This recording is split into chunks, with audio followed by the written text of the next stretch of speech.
Hey, and welcome to the Jessica Paul podcast. I'm your host, Jess Paul, actress, manifestation expert, and mindset coach. And I'm here to share with you all of my secrets on confidence, success, and the magic of manifestation. If you're ready to dive in deep and see more success in your career, more money in your bank account, and more love in your life, with a whole new level of freedom, then you're in the right place. I'm letting loose on everything you need to take back control of your life, up-level your mindset, and tap into your manifestation powers. I'm so excited that you're here. Welcome back, my spiritual besties. How are we all doing? How the hell are we? Again, like I said, I'm still in Mallorca. I'm still sunning it up in Mallorca. Again, like I'm pre-recording this, but I will be there. I hope you guys are well. So, as I said, over these next three weeks, I have guest expert lined up for you to listen to. And this one I'm also super excited about because this one's all diving in again on love and relationships and the psychology around all of that. We already had an amazing guest on, Persia Lawson, really early on. I think she was one of my first guests on the podcast, chatting about love and relationships. And I love diving into this topic, guys, because it's a topic I don't talk that much about, obviously because I'm talking a lot about manifesting career, money, a lot of success. But the thing is, I also help a lot of my clients manifest relationships too, because at the end of the day, guys, the manifestation process is the total same thing. But what we dive into in today's episode is all about the attachment styles. And it's something that actually I've done so much research into myself. And just like with the astrology episode, guys, like this episode really helps you just learn more and more about yourself, like when you know your attachment style. So again, actually linked in the show notes for this episode, there's a little quiz that you can take that shows you what your attachment style is, which you can go and do, and then just enjoy listening to the episode and figuring out a bit more about yourself and a bit more about your relationships. So very excited to bring this one to you. But before we do, just going to go do a quick sponsor and then we will introduce our guest. So, sponsor for this week, guys, is of course the Becoming Superhuman Masterclass, which again is available on replay. You can find it in the link in my show notes for just £44. And like I said in last week's episode, if you haven't worked with me before and you want to know what it's like to work with me, or maybe you've worked with me for ages, and my OG listeners, my OG gals, you always come in on all of my masterclasses, all of the things I bring out, because it's that constant work on yourself, it's that constant inner work, constant self-development that you're doing on yourself that's keeping you ahead of everybody else, because that's who you guys are, my listeners. We're freaking on top. We're winners. We're the ones manifesting everything. That's why we listen to this stuff. That's why you're here, right? So if you want to dive deeper into this stuff and actually really go for it, then this is the best thing that you can go ahead and get yourself in on, because it's only £44. You can learn all of my secrets on how to move through any adversity in your life with superhuman speed, guys, and basically just keep your up level going again and again and again, right? So get yourselves on in there. The link is in my show notes. And of course, all questions, drop me an email or a DM and I will get back to you guys. So then, diving into this week's episode, I'm very excited to bring this to you.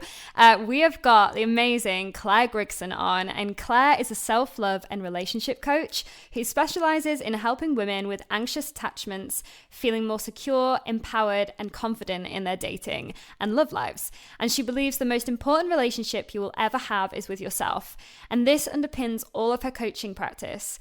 She's also co-founder of Vet Empowered, a company who provides personal development and coaching within the veterinary profession. And she is multi-passionate, multifaceted, and not surprisingly, a manifesting generator.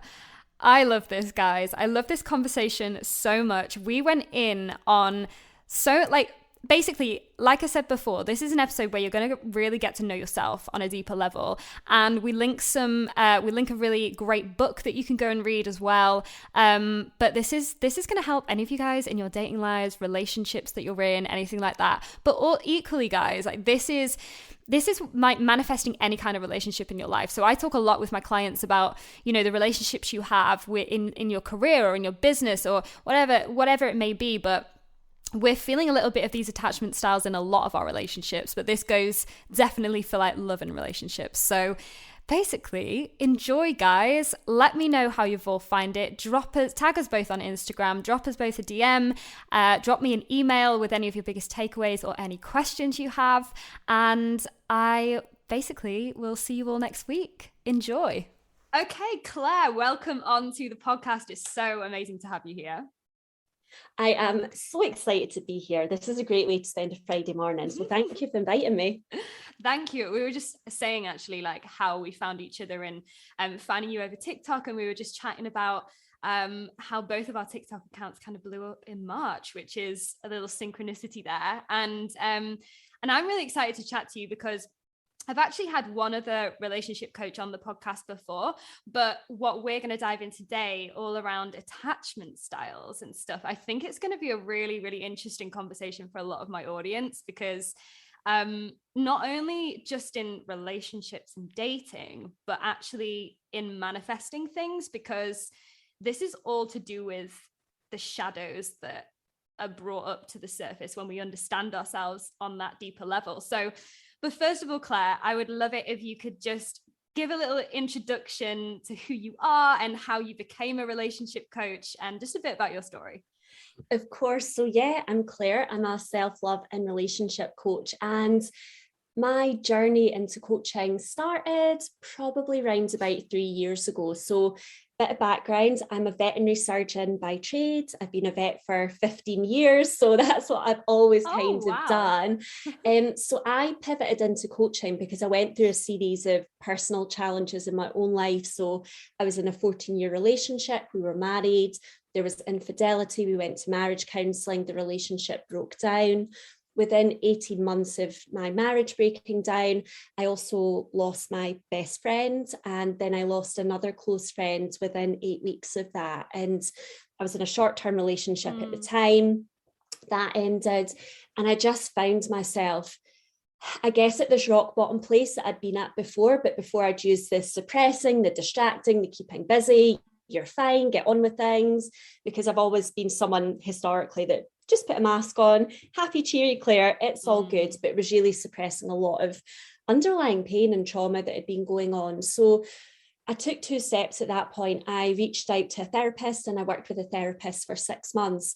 And I also was part of a group coaching program. And I can't really explain why it happened, but I just saw this coach from Edinburgh on Instagram. She was advertising this group program. I didn't know what coaching was. If someone had said to me, Claire, you need a life coach, I would have been offended. Like, who do you think you're talking to? I don't need a life coach. But I just had this pull, like this intuitive knowing. So I reached out to her. I joined that group coaching program and I was part of that for 6 months. And I got to the end of it and it had just completely transformed my mindset, but most importantly, the relationship with myself. And I'd been stuck in a lot of unhealthy patterns of behavior in dating after my divorce. So dating a lot of emotionally unavailable men. I dated numerous, like a lot of dating experience, all the apps. I'd done all of that and I was stuck in the same cycles. And after I'd done the group coaching program, I decided, right, I'm going to train as a coach. Like, I really feel that this is my purpose, to help other women in the same way that I've been supported. So I trained as a coach around my full-time vet job. I graduated, I started my own business. I left my permanent vet position in August last year. So I'm self-employed now. I've got a veterinary coaching business. I'm human design manifesting generator, right? So if you're into human design, this makes total sense. Yeah. But I got into relationship coaching because that was the area of my life that I was really struggling with the most. And I worked with a coach myself dive deep. Dive deep. I couldn't think of the word there, you know, when you can't get it out, into like attachment styles. And I have anxious attachment style, and we did an awful lot of work around that, reprogramming, moving towards secure attachment. And again, it made such a huge difference. And I found it so fascinating. I was like, this is what I want to coach other women on, because I can understand their pain points. I can understand the patterns that they're stuck in, the struggles that they're having, but I can also offer solutions as well. So I'm just absolutely obsessed with all things attachment styles, love languages, communication, relationships. I watch Love Island and I analyze it all. Like I can't just like numb out to analyzing it. But yeah, that was my journey to becoming a relationship coach. And there's been lots of ups and downs, but I absolutely love it. It's amazing. What I love about that story is that because we didn't chat about you being a vet before, no. And I didn't know that. And I love that because as well, this is really how coaches become coaches. It's very similar kind of story to me in terms of when I hit my rock bottom. It was when I was in a very toxic relationship and he actually left me, and I was in a great deal of heartbreak. But that was when so much of my healing journey was born. And I love it when you can then channel that and help other people with it. And I think that it's amazing that you're this multifaceted woman like I am. Like obviously I'm an actress as well, but we heal people through the work that we've done on ourselves. It's all through that experience. And so I love it. I'm so excited to talk about the attachment styles because for me, I know that I'm actually an avoidant, which is very interesting. I've done quite a little bit of research on it myself. I was reading the book Attached by Amir Levine. Is that right? I think, which is a fantastic book for those of you listening. I can tag it in my show notes, which kind of explains a lot about them. But I would love for you to kind of go through the different attachment styles that people have in relationships and dating, and what they really mean. And let's just go into them all a little bit. Amazing. I love that. And that is a fantastic book. So if you're interested in attachment theory, that is the first book that I send my clients to. I'm like, read this book before we start our session so you've got some background. So yeah, what I'll do is I'll talk a little bit about attachment styles and attachment theory. So basically, your attachment style determines your comfort or discomfort with close intimacy in a relationship, as well as your degree of preoccupation with the other person. And our attachment style is actually formed at a really, really young age. So it's when we're babies, effectively. It's not a cognitive process. It's formed through our nervous system. And that's based on the relationship that we have with our primary caregiver or parent. So usually for most of us, it's with our mum because that's the person that was with us the most as a baby. But if it was your dad, it can be based on that. And what happens is as a baby, you're not able to regulate your nervous system. You have to, your nervous system attunes to that parent or that primary caregiver. So there's 4 attachment styles. The first one is secure. And round about 50% of the population are securely attached. And I'll give an example. So if you were a small child and you were taking your first steps, if your parent was securely attached and they looked over and they saw you taking a few steps, they'd be like, that's amazing, keep going, you're doing so well. This is safe. This is a safe experience. Around about 20% of the population are anxiously attached, which is my attachment style. And if you're anxiously attached in that situation, normally what happens is that parent, you take those first few steps as a small child and the parent's like, oh, wait, don't go any further. Wait for me. It's not safe. Around about 25% of the population have what's called an avoidant attachment style. And usually that means that the parent or the primary caregiver isn't always present. So it doesn't necessarily mean that they're not present physically, but it may be that they've got other things going on and they're not focused on you. So when you go to take those first few steps, they're not there. They're not there you can't attune your nervous system to them. They're sort of absent. And then 5% of the population have what's really a mix of anxious and avoidant attachment, and it's called fearful avoidant. And another name for it is disorganized attachment style. And that's where there's this sort of craving for close intimacy, but there's a real fear involved as well. And normally there's been a parent who's been very inconsistent. So sometimes they're loving, but sometimes they're actually a little bit scary. So it might be in that situation that they're like, oh, come a little bit closer. No, stop. No, what are you doing? And there's this confusion over, I don't quite know with my nervous system if I'm coming or going. And often with that attachment style, there's quite a degree of trauma involved in childhood, parents who perhaps have drug addictions, alcohol addictions, poor mental health, lots of other things that are going on. And I want to make it really, really clear that when we talk about attachment styles, this isn't about putting yourself in a box. It's not about slapping a label on or saying there's something wrong with me or this is a pathology.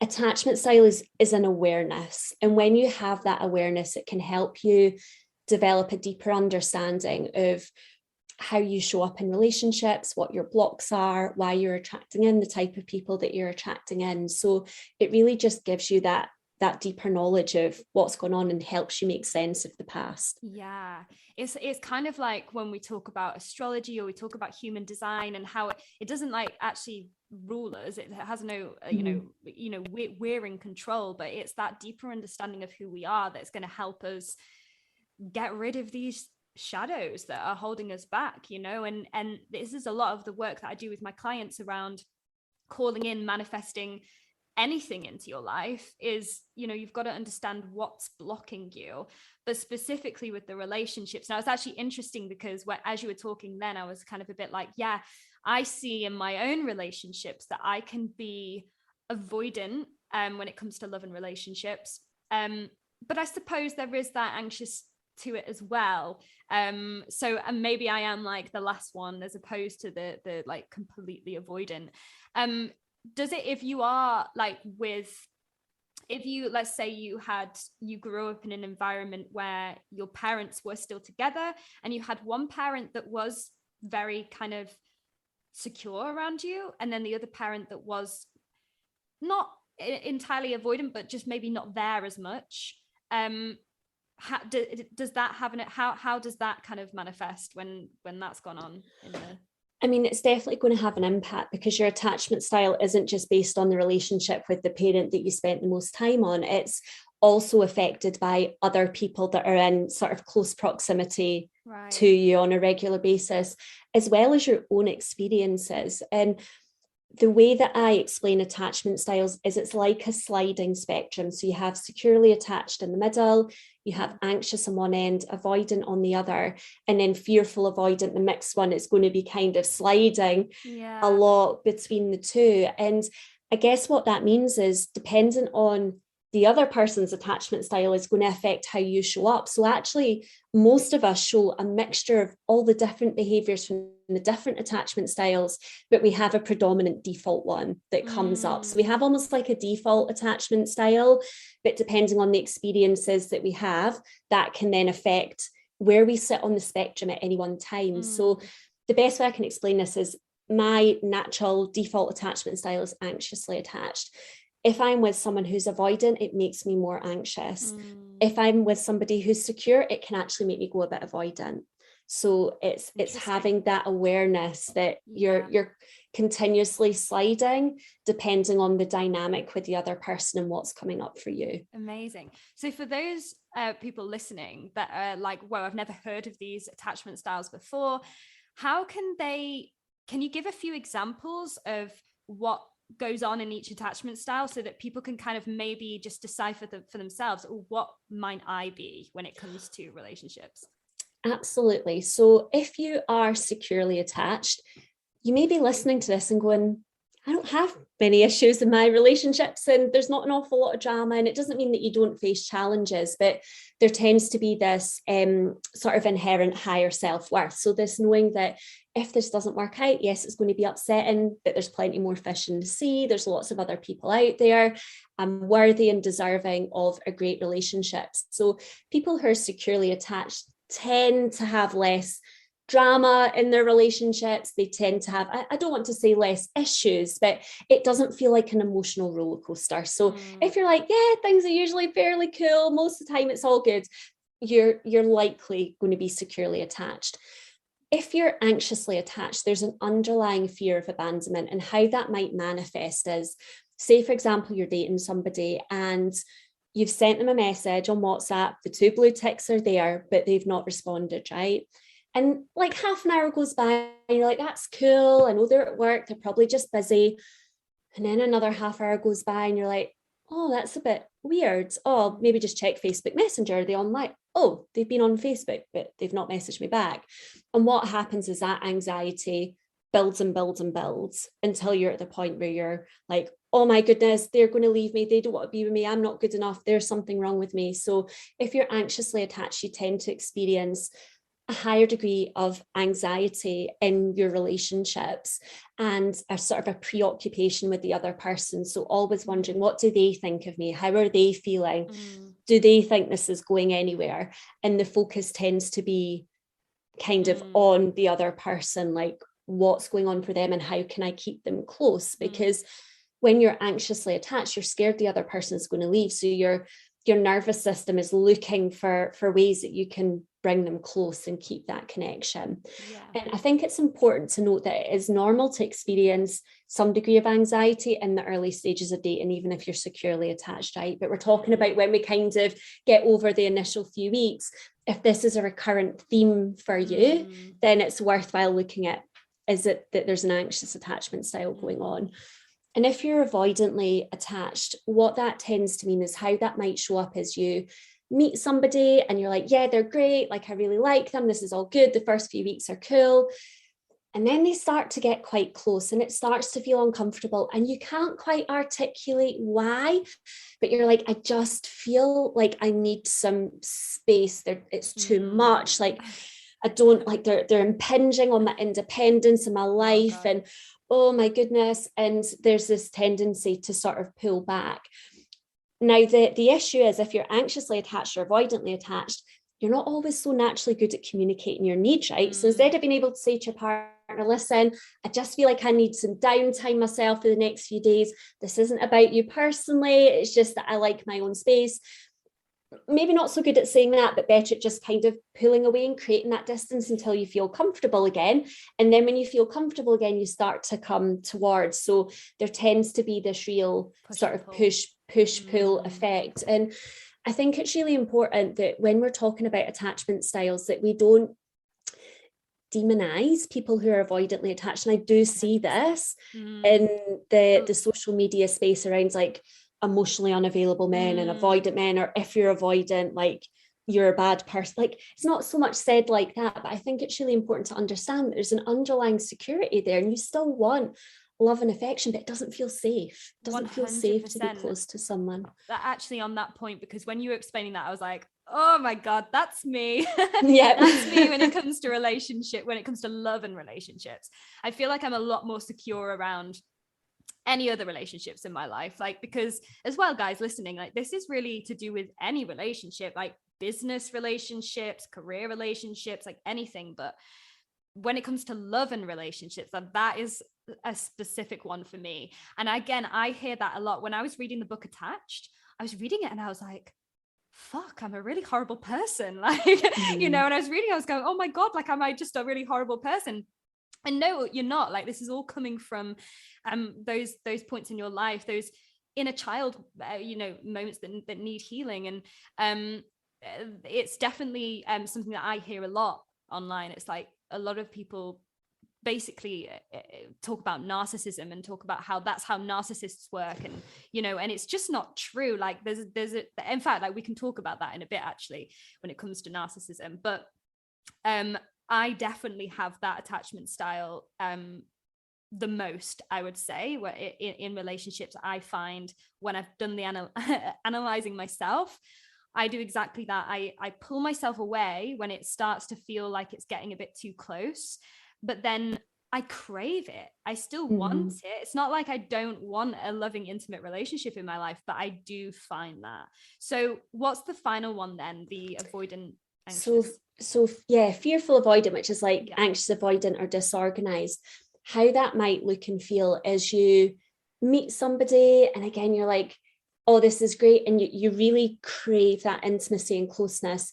But when you get it, it feels really, really scary at the same time. There tends to be, like, if someone who's fearful avoidant pulls back, they'll come back again because they also have an underlying fear of abandonment. So they might pull back for a while, but unlike somebody who's more dismissive avoidance, the other term for avoidant, dismissive avoidant, they tend to kind of come back. They tend to make that bid for connection again, but it can feel really like what is going on, really, really kind of confusing. And again, this is all just awareness. And I think it's something where if you're listening and you're like, okay, I think this is maybe me, but I'm not sure. There is a quiz in the attached book. I've got a quiz. I can share a link as well where you can do that.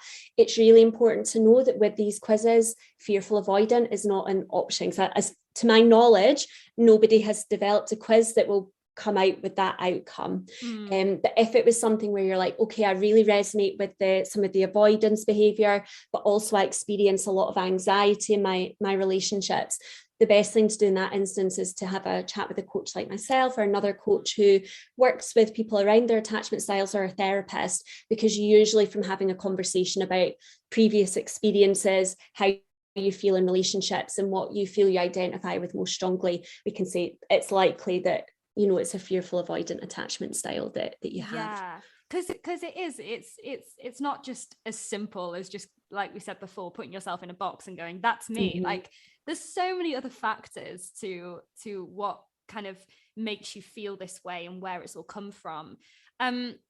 So with each attachment style then, so everybody listening, maybe you've kind of figured out what yours is, or go and take the quiz, like that will be linked in the show notes for you. But when you've then, like, we've kind of figured out more what our attachment style is, what are some tips for each style on how to move towards that secure attachment style? Yeah. So if you're anxiously attached, the work that you're really looking to do is to find security within yourself. So what tends to happen is if you're anxiously attached and you're triggered, you want that reassurance and that validation from your partner, and you'll do whatever it takes to get that. And that can look lots of different ways, but I'll not go into all of that, or we could honestly be here for hours. But you'll resort to sometimes what are called protest behaviors. So maybe excessively contacting your partner or completely withdrawing because you hope then that they're going to come towards you, but using kind of tactics to bring them close. And again, it's not done in a manipulative way. It's because your nervous system is wired to know, okay, this is what we do to bring somebody close for safety and connection. So really the main part of the work when you're anxiously attached is building security within yourself. So when you get triggered, instead of automatically being like, I need this other person to message me back, otherwise I cannot be okay, I just can't be okay. What we need to do is learn to regulate our own nervous system. And that is primarily done through somatic work. So using regulating resources to just help calm your nervous system down. Because if we're feeling really anxious, right, and we tell ourselves, oh, there's nothing to be anxious about, it's fine, your nervous system doesn't speak English. It doesn't get it, doesn't hear you. You're talking to yourself, right? It doesn't get it. So we have to show it that it's safe. And we can do this through various things like breathing techniques.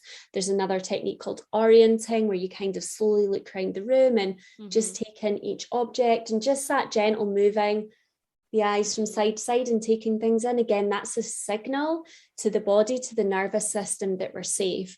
And then once we've done that, we can really tune into, what do I need in this moment? I need validation, I need reassurance. Okay, how can I give that to myself? Are there some words that I can say to myself, some reassuring words? Can I journal? Can I make myself a cup of tea? Can I go for a walk? Can I do something kind and caring for myself in this moment? And then an important part is, it's understanding, I guess, like what the trigger is, where it's coming from, but also being able to communicate with the other person what goes on for you. So to be able to say, the other day when you didn't message me back, it made me feel a bit anxious, and I don't want this to become an ongoing pattern. Like, is there a way perhaps when I message you that you can even just acknowledge the message, like just like it?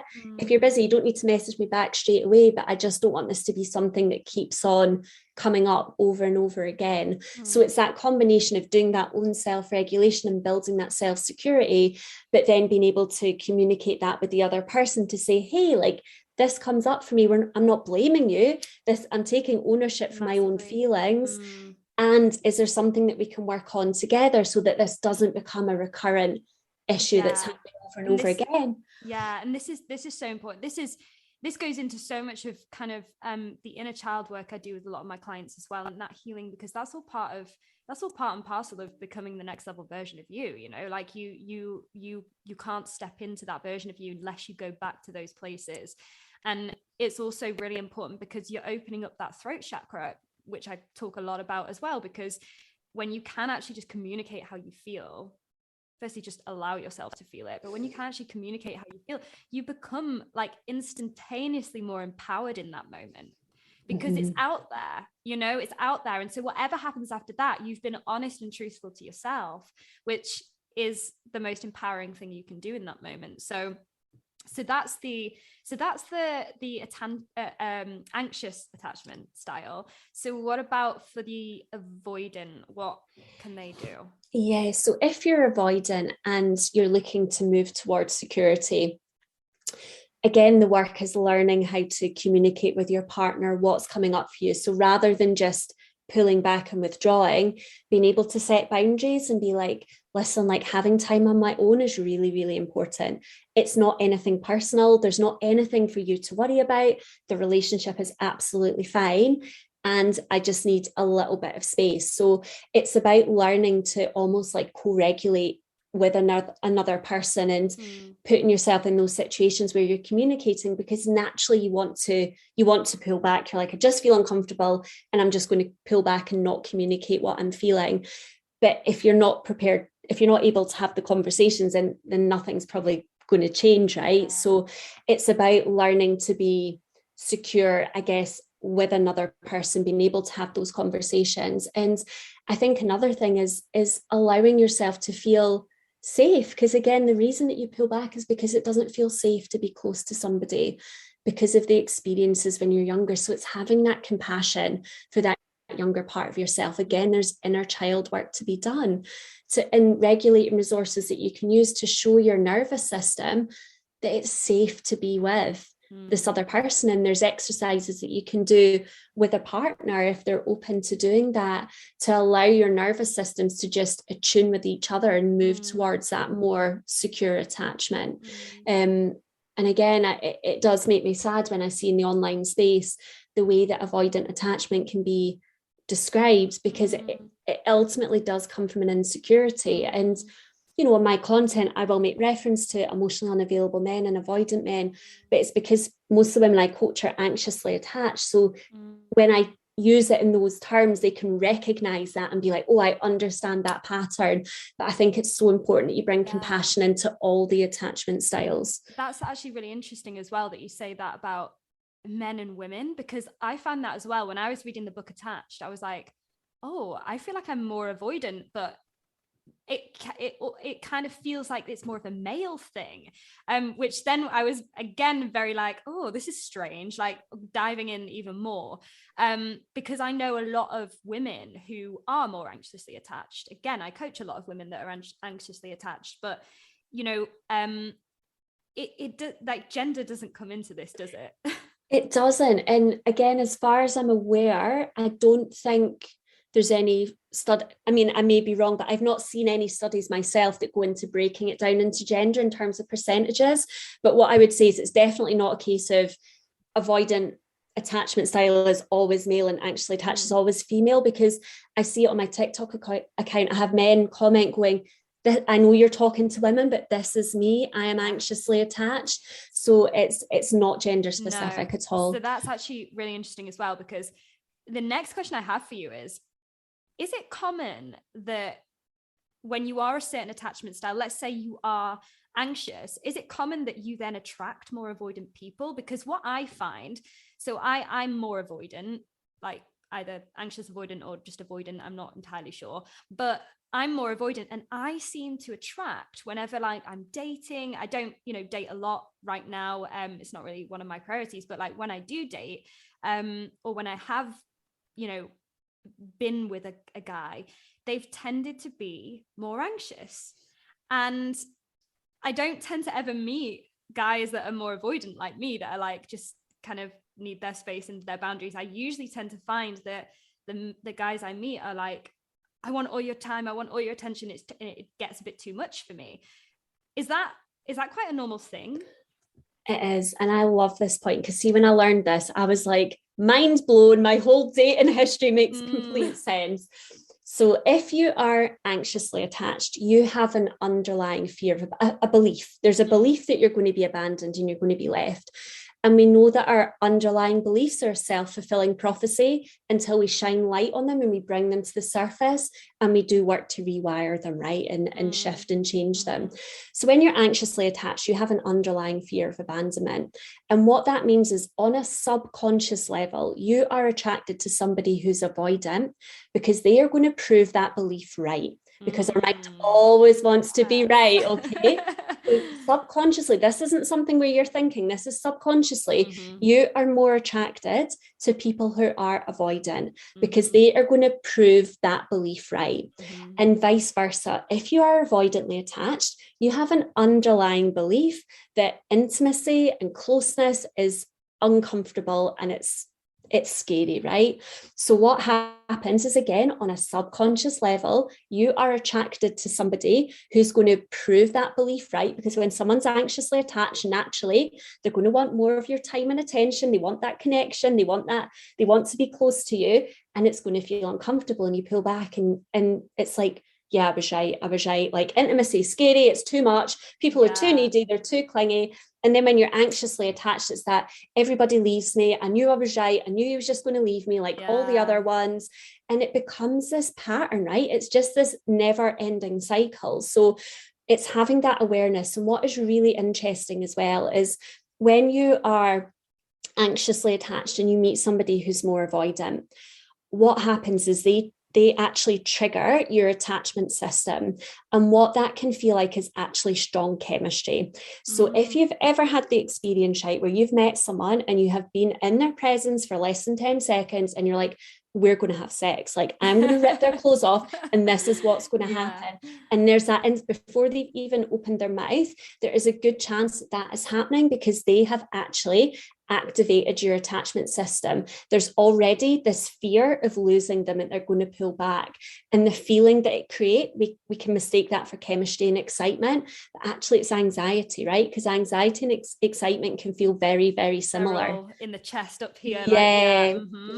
So what can happen is you end up throwing yourself into it, and then within a couple of weeks, the person that's more avoidant is feeling uncomfortable, they're pulling back, that's making you more anxious, and you end up in the push and pull, like the anxious avoidant dance. And I talk about that a lot on my TikTok. But it's super interesting because once you have the awareness of that, it doesn't mean, right, if you're anxiously attached and you're avoidant, you can't date and have a successful relationship, but it's a mastery level relationship. You both have to have the awareness, and you both have to be willing to do the work together to move towards secure attachment. So what it means is if you feel that instant chemistry, just be aware, just notice it. Okay, this is interesting that I am feeling very, very activated in this person's presence.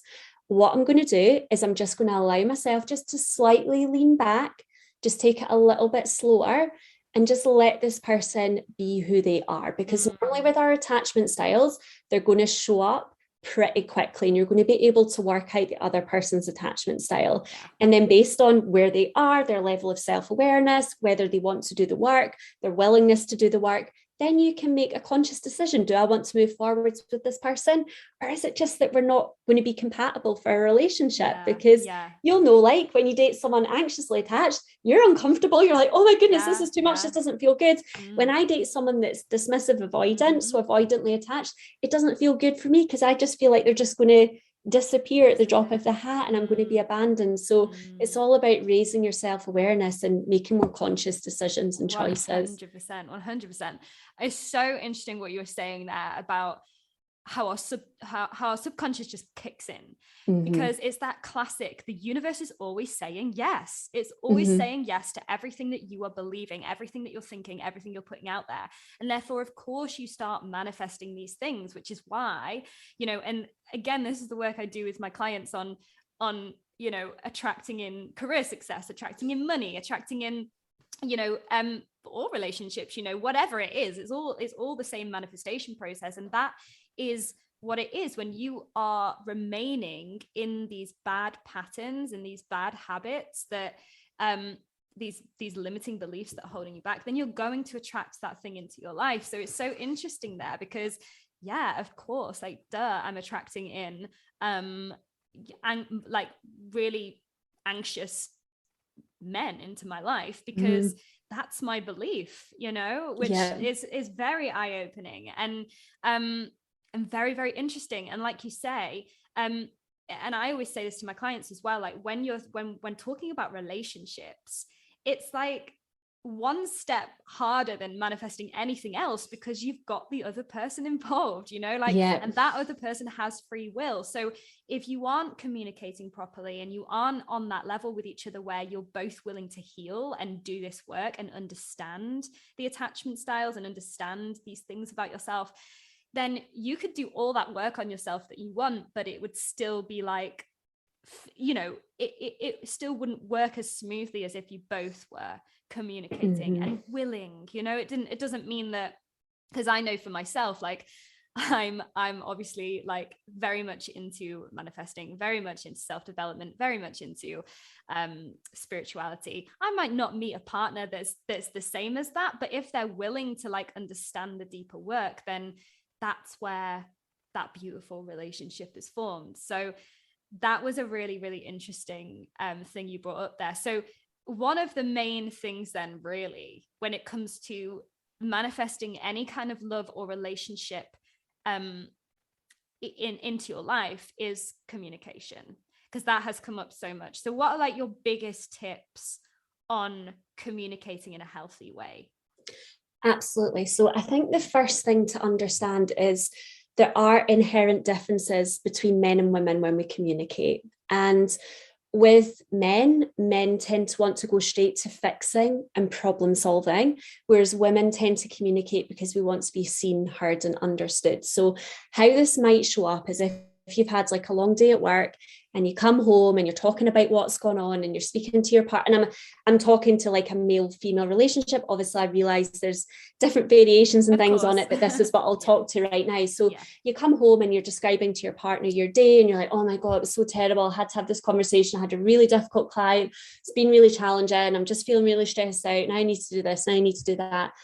And your partner comes in, well, why don't you just do that? Like, you can just fix that. Like, just, you know, and offer solutions. The problem with that is then you start to feel like you've not been seen, heard, and understood. You feel like your feelings aren't validated. It's like your feelings aren't important because your partner's just come in over the top and offered all these solutions. Whereas he's feeling frustrated because he's like, I can see the problem and I really want to fix it for you to make it better. And here's a lovely solution. But if we don't have that understanding of what's going on, there's just a lot of frustration and resentment. So just a really simple communication hack is, if you want to have a conversation with your partner, you want to maybe vent a little bit or offload, just make them aware at the beginning, either I really want to share something with you. Can you just listen? I just really need to vent. Or can I share something with you? I'm having a problem and I'd love to hear your solutions, because then it sets things up for them to then know what we want, because ultimately men do just want to make us happy. Like, I know it doesn't always feel like that, but they want to make us happy, right? So that's just a really simple thing that you can do to set yourself up for success in a conversation. And I think the other thing that probably comes up is people will wonder about, if I'm dating someone and I want to know where this is going, or like how they're feeling and what the vibes are. And I know that can bring a lot of anxiety, particularly in the early stages of dating. So first of all, I think it's important to remember you can never ruin a genuine connection by sharing how you feel. Like, just take the pressure off, right? If you have a genuine connection with somebody who's in the same place as you and they want to be with you, then you sharing or expressing how you feel is not going to make them run away.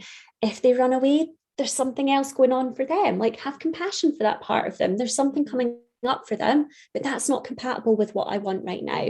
So it's learning to have that kind of confidence. And I think what's really important is taking ownership for your own feelings. So like we spoke about earlier with the example, if somebody doesn't message you back, what you don't want to go in is with, you made me feel really anxious yesterday because you didn't message me back. Why can't you just communicate better? As soon as you do that, the defenses are up. That is a classic. I'll tell you now that I've had that message so many times from different boys that just kind of pin it all on you. And again, like, I know, having done my research into this, I can kind of like read that, but that's like a classic, makes me shut down 100%. Yeah. And that's what's going to happen, is you're going to shut down, because nobody likes to feel attacked or like it's natural. If somebody is coming in and attacking you, you're going to defend yourself. And if you are more avoidantly attached, the way you defend yourself is by pulling back, because you're like, this isn't safe. I don't want the confrontation, so I'm going to pull back. So first of all, when you're sharing these kind of things, just being really aware to bring some compassion into the space, taking ownership for your feelings, because nobody ever makes you feel a certain way. Yeah, okay, 100%. but like we're not responsible for other people's feelings, but also other people aren't responsible for ours, right? We have to take that radical responsibility and that ownership. So just sharing with somebody, I was feeling a bit anxious yesterday when you didn't message me back. Make sure that they know what you're talking about, because otherwise it's wasted if they can't remember the situation. Get their kind of agreement. Oh yeah, okay, yeah, I know. I wondered if, with our messaging, if I do message you, if it would be okay if you just like acknowledge that you've got the message, if you're not too busy to do that, because I know this is a pattern of behavior for me, feeling a little bit anxious, and I just don't want to carry this on into our relationship. What do you think about that? What are your feelings? Open it up, see what the other person thinks and feels, because it's really important to know, like, it's so important that we speak our truth, right? And we're able to ask for what we want and need. You also have to know that doesn't necessarily mean that the other person can meet you where you're at or is able to meet that want or need. And then you can make a decision as to, okay, do I need to compromise a little bit here? Is this something that I'm willing to compromise on? Or is this a non-negotiable, and do I need to maybe take a bit of a step back and just assess what's going to be best for me moving forwards?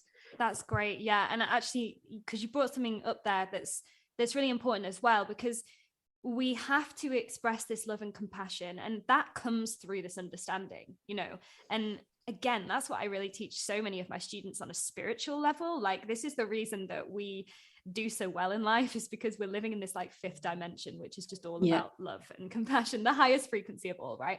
However, boundaries are very important in relationships too. And so with all of this in mind, and kind of like understanding the attachment styles and understanding that this could be the reason why they're showing up in this way for you and whatever, what are actually some of the red flags where you can actually start to go, well, hang on a sec, no, like I can't really keep accepting this just by knowing that this is their attachment style. Where do you put your foot down over it? And what are some of the boundaries for you personally, but also like kind of what you see in your clients and that are those red flags? Absolutely. So I think the first thing is, if you've expressed to somebody that something has made you feel uncomfortable or it's made you feel anxious, and you've had a conversation around it, and you've asked for that little small change in behavior, and they say, oh yeah, but they don't actually follow through. Like, it's just the most simple thing. Like, actions speak louder than words. You have to base it on what they're doing, not on what they're saying. So if you are asking for something and this person isn't capable of meeting that need, or they turn around and they put it on you, you're too needy, you're too much, you shouldn't want this, anything, if something makes you feel uncomfortable, you have to stop and question it. And you have to be like, okay, I'm feeling uncomfortable. Is it that I'm feeling uncomfortable because this has triggered an old wound? Or am I feeling uncomfortable because genuinely this person's behavior isn't in line with my values, right? So getting really, I think you have to have clarity first. You have to be really clear. What are my non-negotiables in a relationship? What are my things that are not okay? So the top one for me would be infidelity. If somebody cheated on me, that is a non-negotiable. That is not something that I'm willing to work through, because I've been there and I know how it affected me, and I would not allow myself to stay in that position again. So getting really, really clear on what are the non-negotiables and what are the things that you would like but are not must-haves, and what are the things that you're willing to kind of compromise on, where you're like, okay, if this happens, I could maybe meet the person kind of halfway. So you have to have clarity first, and you have to understand what feels good for you and what doesn't feel good, because then what you do is you can use the feelings that are coming up to it's just a little checkpoint. It's just to be like, okay, like this is feeling a bit uncomfortable. Let's just take a little step back. Let's just see, how has this person been showing up? Are their actions matching their words? And I'll give some kind of personal experiences from when I was dating probably 3 years ago, before I had awareness around my attachment style and awareness in general, if I'm being totally honest. So for example, I would find myself in situations with guys and we would meet and we'd go on a first date. We'd chat, they'd be lovely, I'd be like brilliant, they'd be like really attentive, like nice to me all the time, this is great. And then we meet for a second date and things would go a little bit further, there'd be something physical, great. Third date, yeah, I'd sleep with them. And then they would completely pull back, like just disappear for a day or two. And that is like, that would be now a big red flag to me. Like if somebody's prepared to be intimate with me, but then they're going to pull back, that's a red flag. Not because I don't understand potentially what's going on with their attachment style, but because I know for me that is like, even though I've done a lot of work to move towards secure attachment, that is still going to make me feel anxious. And I don't want to feel that way when I'm dating somebody or in my relationships. Yeah. So it's understanding like what feels good for me and what doesn't, and being able to just create that space so you can, it's like it's allowing yourself to zoom out and look at the bigger picture and being like, if there was a lineup of 50 people here and this person was standing in the lineup and the other 50 people were great and they had shared values and they were brilliant guys, would I still choose that person that I'm dating now or not? Yeah, exactly. Brutal honesty, right? I'm sure some listeners are going to be like, yeah, it's it's so true, because you know, even if some of you guys listening, maybe you are dating someone or in a relationship with someone that's kind of displaying some of the attachment styles that are making you feel anxious or making you feel avoidant or whatever, like you, however much you might like that person, like it's not down to you to change them. You know, like as we were saying before, like it's that they've got their free will involved and they have to be willing to understand that themselves and heal that themselves. And you know, you can't be that person that's, however much you like that person, you know, or have had fun with that person, like you can't be there mothering them, telling them to heal themselves, telling them to do this work on themselves. Like that has to be a decision from them. And at the end of the day, if they don't want to do that, or if they have said they would and then they don't, their actions don't speak, then you've got to set that boundary and you just got to go, well, you're not for me then, there's plenty more fish in the sea.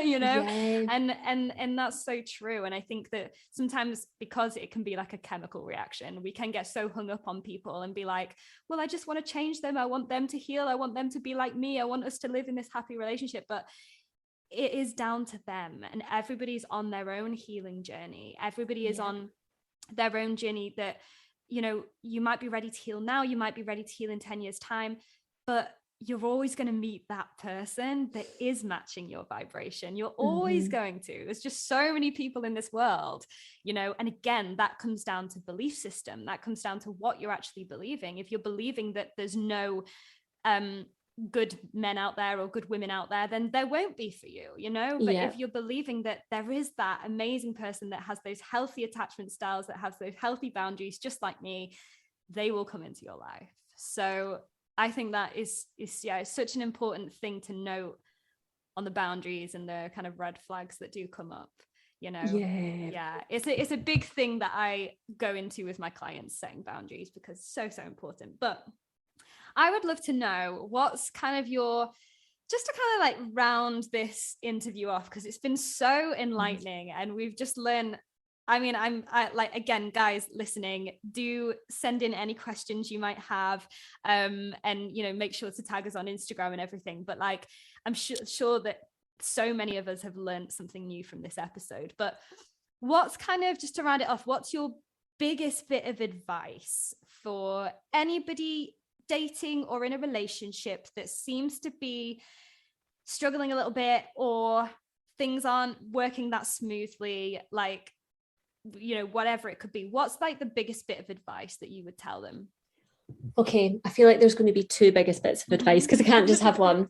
The first one, find out what your attachment style is and start doing some reading around it, even if it's just reading the attached book, right? Start to bring some awareness in, because it's going to help you to make sense of things so much. And then doing the work to move towards secure attachment. And Often that does need to be facilitated by somebody else. So with myself, another coach, a therapist, because it's one thing reading a book, it's a totally different thing doing 100%. The work. And you'll know this with your clients.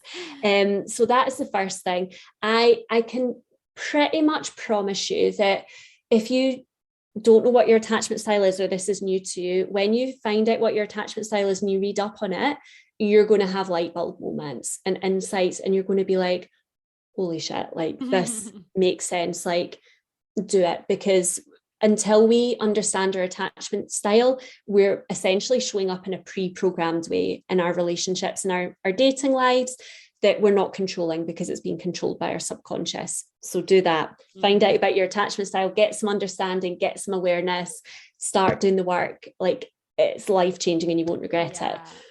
The second biggest piece of advice, the relationship with yourself is the most important relationship you will ever have. It is the only one that you are guaranteed to be in for the rest of your life. And it is the biggest, longest commitment that you're ever going to have.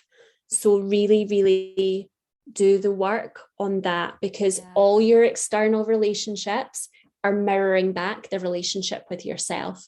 So if you are stuck in patterns that don't feel good, if you're like, well, it's just all the guys out there, they all just leave me, or they're this or they're that, it's mirroring something back to you. This isn't about judgment. This is about curiosity. What is this telling me about myself? Because until you start to shift the relationship with yourself, you're not going to have a shift in your external relationships. So do that. Do the self-relationship work.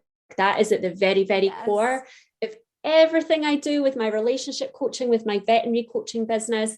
That is a golden thread. It's absolutely essential for anything. You'll know, like business, manifestation, like 100%. Anything like that. Yeah, no, it is. It's one of those.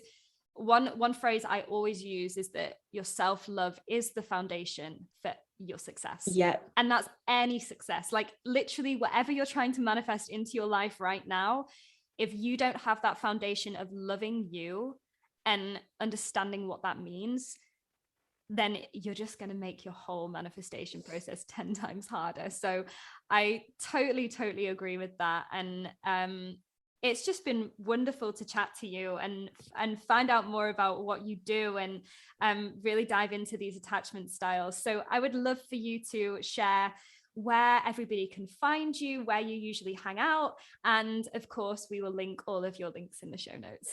Oh, amazing. Thank you so much. So you're going to find me hanging out mainly on Instagram, on TikTok. I've got a really big following over there now. So come and connect with me there. Send me a message. If anyone's got questions, DM them to me. I always love getting to know you guys. You can find me on Facebook as well. I have to be honest, I'm not really a Facebook gal, but I do have, I've got a Facebook business page there as well. I've got a website, which is www.clairegrigson.com, or you can reach me on email, claire@clairegrigson.com. But yeah, come and connect with me, guys. I'd love to hear how you found the episodes. Amazing. Yes, of course, everybody, if you've loved this episode, then please do share it on your social medias, tag us in your Instagram stories, drop us both a message, and definitely go and give Claire a follow. Thank you so much, Claire, for being on. I hope you go and have a gorgeous rest of your day in Edinburgh.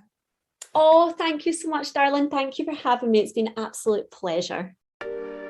Thanks for tuning in, guys. If this episode resonated with you, share it with a friend who you think would love it too.